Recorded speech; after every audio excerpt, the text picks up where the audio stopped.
Messi Ottavio Favetti e suo figlio Eugenio. Oh, caro! Venite papà, ecco qui il cavaliere. Signor Marchese, è talmente grande l'onore che mi fate oggi che quasi quasi mi pare di essere diventato scemo. Venite zia, prego zio, accomodatevi.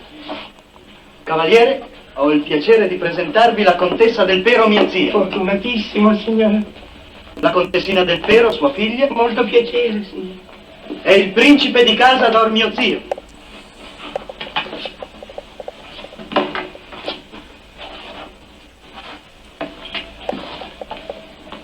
Signor principe, è talmente grande l'onore che mi fate oggi. Basta. Madonna mia, ma che cosa grande che era Totò. La nobiltà a Napoli sembra che non si sia mai estinta.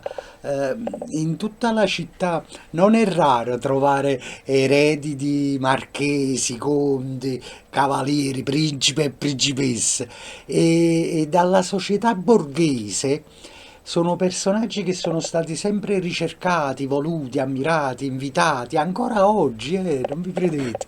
Lo ha rappresentato proprio perfettamente l'immenso Totò, il principe Antonio de Curtis, nel film che vi ho fatto vedere un attimo, questo breve sketch Miseria e Nobiltà, dove interpreterà la parte del principe di Casa d'Or. Non era raro, ritornando al tema del video, al gergo dei vecchi antiquari napoletani, non era raro che dai vecchi antiquari di una o due generazioni fa, che per nobilitare l'ultimo oggetto acquistato si sentiva dire questa frase: guarda che bellezza, ma l'ha venuta la figlia della principessa. Di solito pronunciavano questa espressione quando si riunivano, come ho detto in altri video, a perdere tempo nelle botteghe, nei negozi mercanti, antiquari, collezionisti, e discutevano tutti insieme degli ultimi acquisti o vendite effettuate. Io ci andavo da piccolo con mio padre ed ero affascinata da quelle conversazioni di quegli antiquari, i vecchi, erano piene di aneddoti, pieni di dettagli. Te le facevano vedere quelle storie che raccontavano, ma vere o inventate che fossero. Quella frase la sentivo spesso. Quella frase, guarda che bellezza, ma l'ha venuta la figlia della principessa.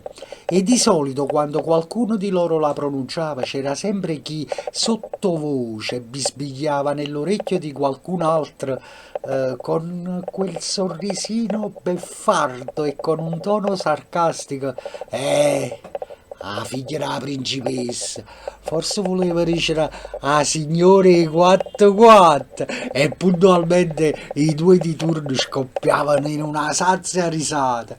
A signore 4 è un'espressione antica che stava ad indicare una signora con 4 quarti di nobiltà.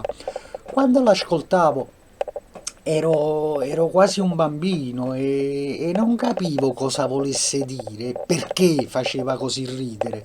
Poi col tempo ho capito che era un'espressione ironica per indicare chi fosse in possesso di un'ascendenza molto antica, nobile. Per la precisione era una formula che veniva usata per coloro che avevano entrambi i genitori discendenti da un'antica casa nobile, da un'antica nobiltà. Il modo di dire poi a signore 4 si riferisce a certe donne che, nonostante la loro modesta e risaputa condizione, assumono atteggiamenti da grande aristocratiche.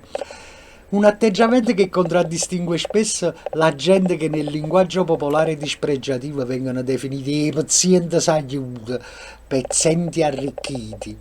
Da non confondere con il self-made man, l'uomo che si è fatto da sé, partendo dal nulla e arrivando all'apice del successo. Il pezzente arricchito è una persona che si è elevata senza grandi meriti o in conseguenza di eventi speculativi e non sempre leciti.